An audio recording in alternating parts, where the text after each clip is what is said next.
saya menduga memang ini ada pengkondisian, ada skenario sekali lagi untuk melegitimasi, ada yang kedua untuk menarik, yang ketiga untuk supaya ada pemain-pemain di situ yang butuh bisnis gitu kan, untuk lebih menarik juga. Yang keempat tadi untuk benar-benar menghancurkan nama Pak Anies di mata umat Islam, membuat bahwa ternyata Pak Anies ini juga kanan kiri oke juga gitu kan.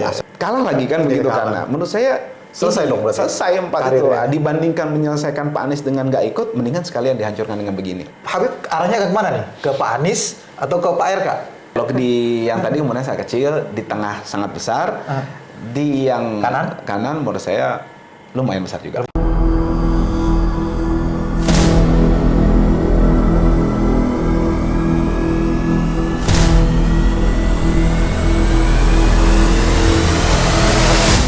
Assalamualaikum warahmatullahi wabarakatuh.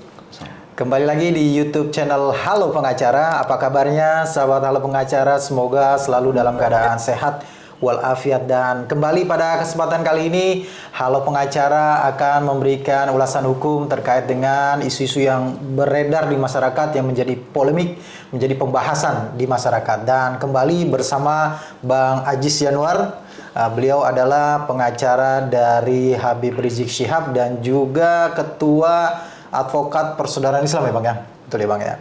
Nah Bang Ajis ini mungkin Bang Ajis juga mencermati, membaca berita, menonton televisi, perdebatan terkait dengan putusan Mahkamah Konstitusi ya, nomor 60 tahun 2024 yang baru saja diterbitkan hari kemarin ya kalau tidak salah ya.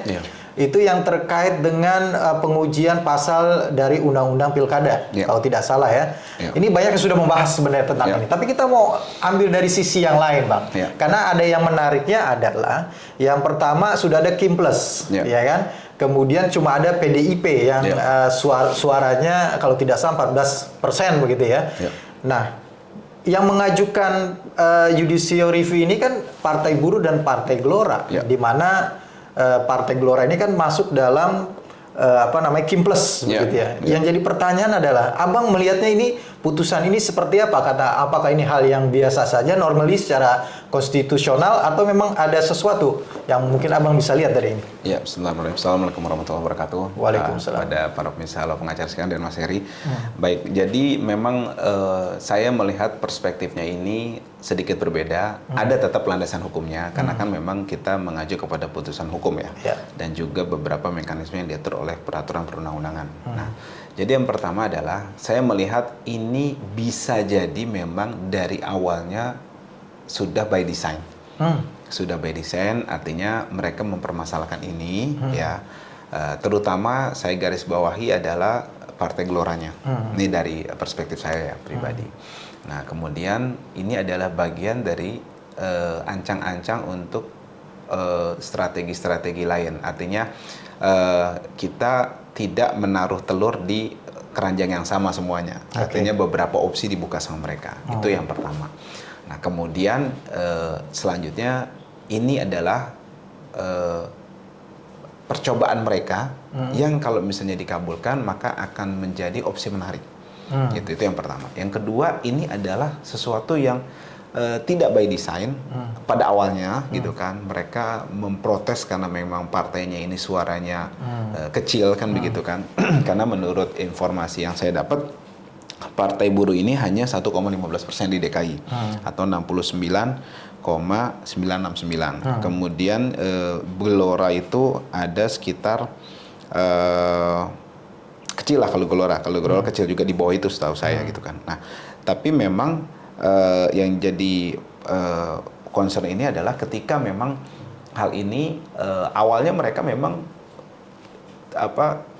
kalau yang pertama tadi by design, yang kedua memang mereka tidak merencanakan ini untuk opsi-opsi yang ke depan. Artinya mereka hanya wah ini saya yang kecil ini nggak adil nih, seperti itu. Artinya memang ini adalah satu panggilan hati kan begitu kan, untuk atas nama demokrasi. Nah, ini menurut saya. Tapi dalam perjalanannya saya meyakini yang kedua ini adalah sesuatu yang dikondisikan juga.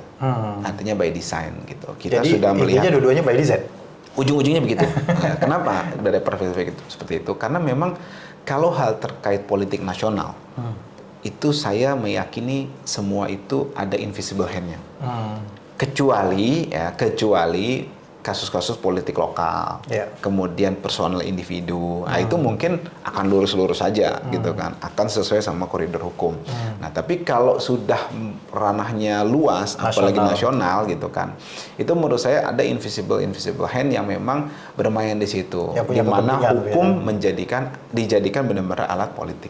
Yang abang lihat, tadi kan abang mengatakan yang pertama by design, yang kedua akhirnya juga by design gitu ya, betul. Walaupun ketidaksengajaan, akhirnya by design juga. Jadi pertanyaannya ya, tujuannya apa sebenarnya? Nah, saya lanjut lagi ya, karena begini, logikanya kalau misalnya pertama itu by design, itu kita nggak usah bahas ya. Tapi kalau yang kedua itu tidak by design, jangan lupa Gelora masuk di Kim Plus kemarin. Mereka dan Partai Buruh mengajukan pada bulan Mei. Mulai proses bulan Juli. Nah kemudian kalau misalnya pada Agustus kemarin memang sudah ada kabar yang positif dari mereka dan Kim Plus tadi kan mengusung RK dan si Siswono kan begitu Pak Siswono. Nah itu kan harusnya ya kalau kita bicara politik yang lurus tanda petik ya, itu kan mereka mencabut permohonan itu gitu kan, atau yang mereka ajukan itu kan di Mahkamah Konstitusi. Ini mereka melanjutkan. Dan saya menduga memang ini ada pengkondisian, ada skenario yang memang membuat ini ada langkah selanjutnya gitu kan. Nah, terus tadi Mas Heri tanya, apa sih sebenarnya? Nah, yang pertama dugaan saya adalah ini membuat kontestasi menjadi menarik. Sehingga membuat nanti kalaupun terjadi pengkondisian yang memenangkan salah satu paslon tertentu yang memang dikondisikan tadi, itu akan membuat argumen mereka itu kuat. Mereka melihat ini kontestasi yang fair yang menarik. Ibarat gampangnya beginilah, saya mau ngasih contoh. Kalau ada suatu kejuaraan yang ikut tuh ada Brazil, kemudian yang lainnya Cina, Korea, Indonesia, secara kultur sepak bola tuh kurang menarik gitu kan. Satu kurang menarik. Nah kemudian itu kan nanti kalaupun Brazil menang ya wajar lah begitu loh. Nah seperti itu. Nah tapi kalau yang ikut seperti Brazil, Argentina, Jerman, Italia segala macam, Maroko, nah itu kan jadi menarik. Nah menurut saya kalaupun nanti Brazil menang, wajar mereka mengalahkan lawan-lawan yang luar biasa. Gampangnya seperti itu. Jadi menurut saya ini adalah satu yang untuk ujung-ujungnya nanti akan membuat mereka memperkuat legitimasinya, selain membuat menarik itu. Dua hal itu menurut saya yang sangat penting dia digaris bawahi. Nah yang ketiga menurut saya ini adalah momen pas. Kalau misalnya kita kan sama-sama tahu bahwa ini nanti ujung-ujungnya untuk Pak Anies Baswedan bersama kami menduga PDIP, karena sesuai sama yang tadi kita bahas di awal, bahwa kalau suaranya itu minimal 7,5%, di luar Kim Plus umat nggak mungkin. Gelora di bawahnya ini juga buruh 1,115, kemudian Hanura 0,44. Mereka bergabung pun nggak memenuhi 7,5. Tapi PDIP bisa mengajak semua bergabung atau sendiri juga bisa. Berarti kendaraan satu-satunya PDIP. Ya, karena PDIP 14,01%, di atas 7,5%. Baik, Bang.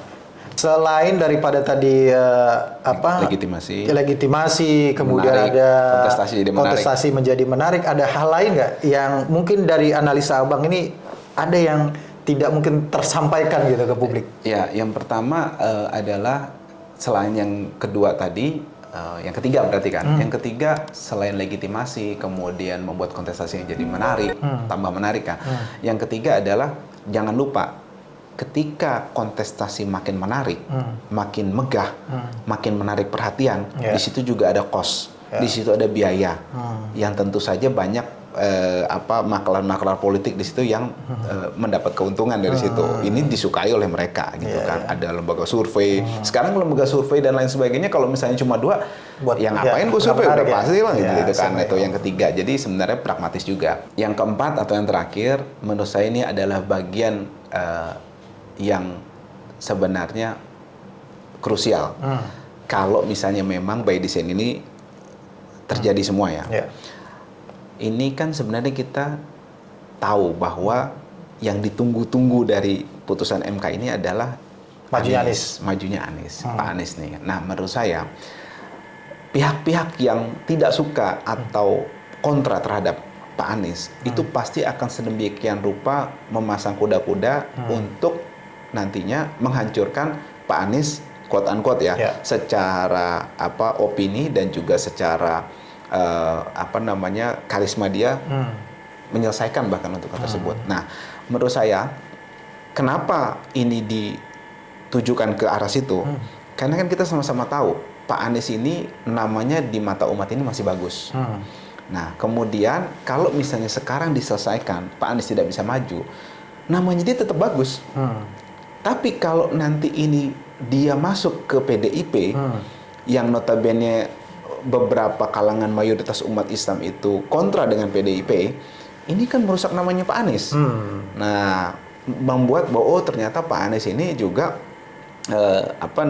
kanan kiri oke juga gitu kan, asal tujuannya tercapai, menghalalkan segala cara, artinya tidak punya prinsip, masih begitulah bahasa-bahasa di warung kopi lah gitu kan. Nah, maksud saya ini akan melegitimasi pula bahwa Pak Anies ini seperti itu, merusak nama baiknya dia, maksud saya ujung-ujungnya. Ini dalam persepsi saya di mata umat ya tentu saja ya, umat Islam mayoritas gitu kan, yang memang bahasa ininya konservatif lah, bahasa pihak yang tidak suka dengan hal tersebut. Jadi umat Islam yang konservatif ini akan mendowngrade Pak Anies dalam pandangan mereka terkait dengan keputusan bergabung yang satu-satunya kendaraannya hanya PDIP. Nah, kemudian ujung-ujungnya kalah kan begitu kan? Kalau kalah gimana? Nah, kalau kalah sudah dia dicap pragmatis, benar-benar bukan yang seperti diharapkan umat mayoritas yang tadi bahasanya konservatif tersebut. Nah, kalah lagi kan begitu kan? Nah, menurut saya selesai dong, selesai 4 itu. Dibandingkan menyelesaikan Pak Anies dengan nggak ikut, mendingan sekalian dihancurkan dengan begini. Menurut saya itu adalah salah satu tujuan. Jadi analisis skenarionya seperti itu ya, Abang? Iya, sekali lagi untuk melegitimasi, ada yang kedua untuk jadi menarik, yang ketiga untuk supaya ada pemain-pemain di situ yang butuh bisnis gitu kan, untuk lebih menarik juga. Yang keempat tadi untuk benar-benar menghancurkan nama Pak Anies di mata umat Islam yang bahasanya konservatif. Ini kan skenario nih ya. Kalau misalkan kita bicara skenario sesuai dan tidak sesuai. Kalau tidak sesuai skenarionya, menurut saya sangat tidak mungkin. Kalau yang kedua, yang pertama saya jelaskan dulu. Yang pertama adalah opsinya, skenarionya adalah Pak Anies ternyata tidak ikut sampai PDIP. Ini peluangnya 50-50. Bisa masuk, bisa. Kalau tidak, berarti Pak Anies nggak masuk jabatan BPN. Dalam pandangan saya ya, nah, berarti dia menyelamatkan nama baik dia, dan dia tahu bakal dijebak di sini tanda petiknya. Nah, skenario yang kedua, kalau ternyata Pak Aniesnya masuk, otomatis kan opsi kedua nih. Opsi keduanya yang kita mesti lihat. Mungkin nggak sih Pak Aniesnya menang? Menurut saya mustahil, agak mustahil. Sekarang gini gambaran gampangnya. Jangankan yang DKI, yang nasional aja, yang luar biasa dukungannya waktu itu secara kasat mata, zohirnya gitu kan. Yang dukungannya di mana-mana. Dan umat Islam itu 87,something% gitu kan. Taruhlah misalnya 70%-nya gitu kan. Itu kan sebenarnya cukup untuk memenangkan beliau waktu itu kan. Nah, tapi nggak sampai 40%. Kondisinya jauh seperti itu kan. Dari harapan di beberapa daerah hampir semua kalah gitu kan. Nah, kecuali 1 atau 2 daerah. Tapi kan Pak Anies dikatakan ini di Jakarta memang basis masanya Pak Anies. Kalah juga. Kan saya tim hukumnya. Gitu. Saya memperhatikan hampir semua kalah, meskipun kalahnya tipis ya.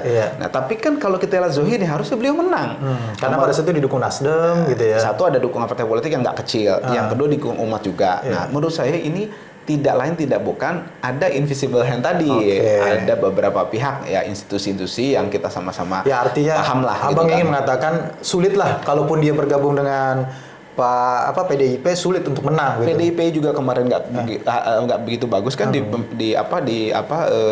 kontestasi pemilu yang lalu gitu loh. Kalau turun Allah jauh. Berkehendak lain misalkan misalkan kayak dulu pernah Pak Anies juga pernah tidak dijagokan menang kan pada saat itu kan melawan salah satu kandidat dari yang merah kan, kemudian menang karena ada suatu kejadian gitu. Apakah mungkin misalkan kita nggak berbicara ini dalam hal yang agamis, tetapi ada kemungkinan kejadian-kejadian tertentu itu terjadi pada saat Pilkada DKI ini juga bisa. Kalau ada semacam keajaiban gitu keajaiban, kan. ya. Nah, kalau mukjizat kan Terlalu tinggi ya. untuk nabi lah gitu kan. Nah, kemudian kalau ada karomah juga ketinggian gitu kan. Mungkin maunah atau keajaiban itu bisa juga gitu.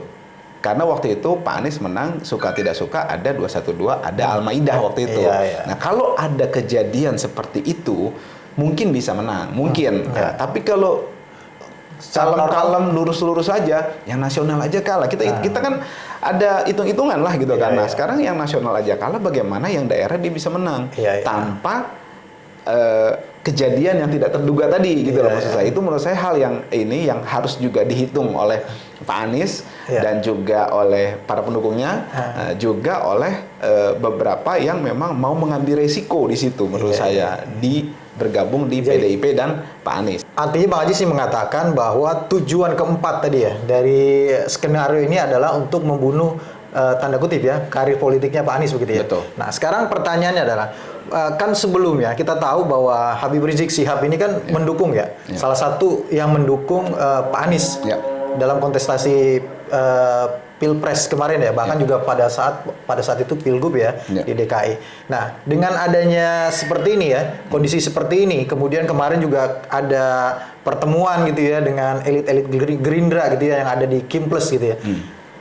Habib arahnya ke kemana nih? Ke Pak Anies atau ke Pak RK? Saya belum bisa memastikan karena kan pastinya Habib ini mengedepankan musyawarah. Musyawarah dengan orang-orang terdekat, dengan keluarga, dengan tokoh-tokoh dari FPI dan Persada 212, ada GNPF juga bersama ulama-ulama Habib juga. Habib ini mengedepankan musyawarah.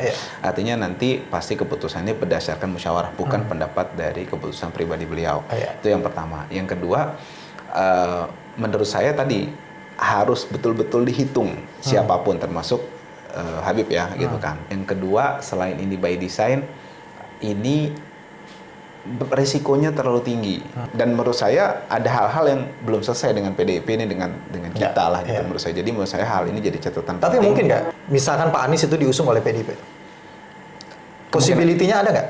Sangat kecil menurut saya. Ya baik, kita tunggu aja kalau gitu deh sikapnya dari Habib Rizik Syihab dan juga DPP FPI terkait dengan nanti dukungannya mau kemana nih terkait dengan pilgub, atau berada di kiri, di kanan atau di tengah, itu nggak tahu ya. Iya, kalau di yang tadi umurnya sangat kecil, di tengah sangat besar, di yang kanan menurut saya lumayan besar juga. Baik, kita tunggu ya Bang Aziz ya. Makasih Bang Aziz atas waktunya dan juga penjelasannya. Terima kasih juga sahabat Halo Pengacara yang sudah menyaksikan video ini sampai dengan selesai. Jangan lupa dukung terus Halo Pengacara, subscribe YouTube channel Halo Pengacara dan nyalakan loncengnya supaya terus mendapatkan video-video terbaru dari Halo Pengacara. Terima kasih. Assalamualaikum warahmatullahi wabarakatuh.